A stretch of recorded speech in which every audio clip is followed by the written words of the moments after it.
Hoya hoya hoya hoya minasan. Selamat datang di Waktu Wibu. Waktunya kita menjadi wibu. Oke, sebelumnya saya memperingatkan bahwa konten ini bersifat spoiler. Dan bagi kawan-kawan semua, jangan lupa bantu channel ini dengan cara di subscribe. Terima kasih. Halo sahabat topi jerami lebat, apa kabar? Benarkah kolor Luffy bisa meleleh? Hahaha. Iya, kita akan menjelaskan tentang semua itu dalam spoiler One Piece chapter 1044 yang berjudul Prajurit Pembebasan. Cover story kali ini menunjukkan tentang keluarga Power Rangers, yaitu Germa Double Six di Whole Cake Island, yang mana Open menyerahkan penjara buku Niji dan Yonji pada anak Big Mom yang lain yang berada di perpustakaan unik yang ada di sana. Chapter ini diawali dengan suara drum di atas tengkorak raksasa, di mana suara genderang pembebasan terdengar sangat keras. Dalam waktu yang bersamaan, hal aneh terjadi pada Luffy. Saat itu Luffy bangkit dengan kebingungannya sendiri. Lalu diperlihatkan juga bentuk tubuh Luffy yang sudah bertransformasi dengan wujud baby oilnya.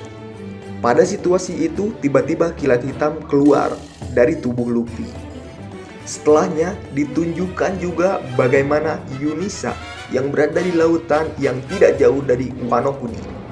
Sementara itu Momonosuke masih terkejut. Apa yang kamu sebut Joy Boy itu adalah Luffy? Momo bertanya. Dilanjut dengan Yamato yang juga bertanya-tanya di dekat Momonosuke. Lalu Sanji juga terbangun dan merasakan keberadaan Luffy. Di tempat lain, Lau, Kid, serta Bah Yugoro juga merasakan hal tersebut. Mereka mulai menyadari bahwa Luffy masih hidup dan kini telah bangun kembali. Sehingga pengumuman Kaido bahwa Luffy sudah mati itu tidaklah benar. Ada juga Marco yang mengetahui hal yang sama, yang menyampaikannya pada Nami dan Tama. Lalu alur pun berpindah ke Marijo dengan memperlihatkan para Gorosei yang sedang nongkrong di Room of Authority. Mereka membicarakan konflik yang terjadi di Wano Kuni. Salah satu dari mereka bertanya, apakah kehilangan seorang agen tingkat tinggi itu worth it? Lalu Bah Gimbal menjawab, kehilangan si Pijiro itu sepadan, mengingat masa depan akan berubah karena situasi ini. Di sisi lain, Bah Botak Samurai mengatakan, pemerintah dunia selalu mencoba untuk menjaga Gomu-Gomu no Mi bersama kita di setiap era, tapi selalu lolos hingga 800 tahun ini. Lalu Bah Kumis Baplang menjawab, ini seperti buah iblis yang bisa kabur sendiri dari pemerintah dunia. Lalu Abah dengan tanda lecet di jidat mengatakan, ya mungkin saja kalau melarikan diri. Karena kita tahu buah itu memiliki kesadarannya sendiri. Buah itu memiliki nama dewa. Lalu Bah Bule berambut pirang juga menjawab bahwa nama lain Gomu-Gomu no Mi adalah Mythical Zoan Hito Hito no Mi, model Nika, sang dewa matahari. Pemakan buah ini bisa bertarung dengan cara yang dia inginkan. Dia juga membuat banyak orang tertawa kemanapun ia pergi dan mengembalikan senyum siapapun yang hilang. Kalau dipikirkan, ini adalah kekuatan paling konyol yang pernah ada. Lalu scene berpindah ke tempat Hiyori dengan Orochi berkata bahwa aku juga adalah pengikut Oden dan kejahatanku itu adalah keterpaksaan dari Kaido. Orochi juga meminta agar jarum batu laut yang menancap di tubuhnya dilepaskan dan mengajak melarikan diri bersama Hiyori dari Onigashima. Namun Hiyori menolak permintaan itu. Dalam dendamnya, Hiyori teringat dengan kejahatan Kaido dan Orochi yang tidak pernah menepati kesepakatan dengan ayahnya. Itu juga menyebabkan Oden yang gugur di wajan penggorengan.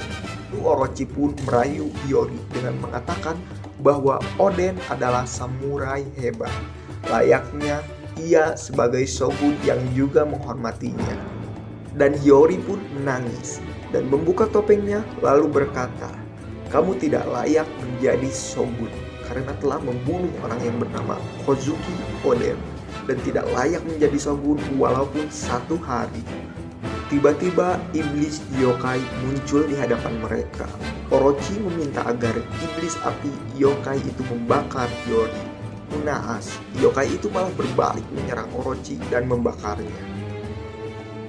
Kemudian scene beralih ke lantai atas Onigashima. Luffy yang telah kembali untuk melanjutkan pertarungan datang menjumpai Kaido. Seketika muncul siluet orang yang sedang tertawa dengan bulan purnama di belakangnya. Luffy pun berkata, inilah Gear 5. Luffy pun mengeluarkan petir di sekujur tubuhnya yang membuat para pasukan Kaido terperosok ke dalam lubang yang disebabkan oleh Luffy. Ketika Kaido pun terkejut dengan situasi yang terjadi, lalu Luffy pun menyerang Kaido dengan mudahnya dengan menangkap tubuh Kaido dan membenturkannya ke segala arah. Dan Kaido pun ngeplay hingga benjol yang tak terelakkan. Lalu Luffy pun berbaring sambil tertawa terbahak-bahak seolah tak bisa berhenti. Melihat hal itu, Kaido menyerang dengan semburan apinya. Namun tak disangka Luffy menyentuh tanah dan merubahnya hingga menjadi pantulan api itu berbalik dan menyerang Kaido.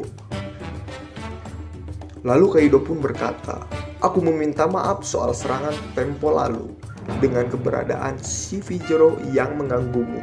Luffy pun menjawab, "Tak perlu membahas itu, mari kita akhiri pertarungan ini."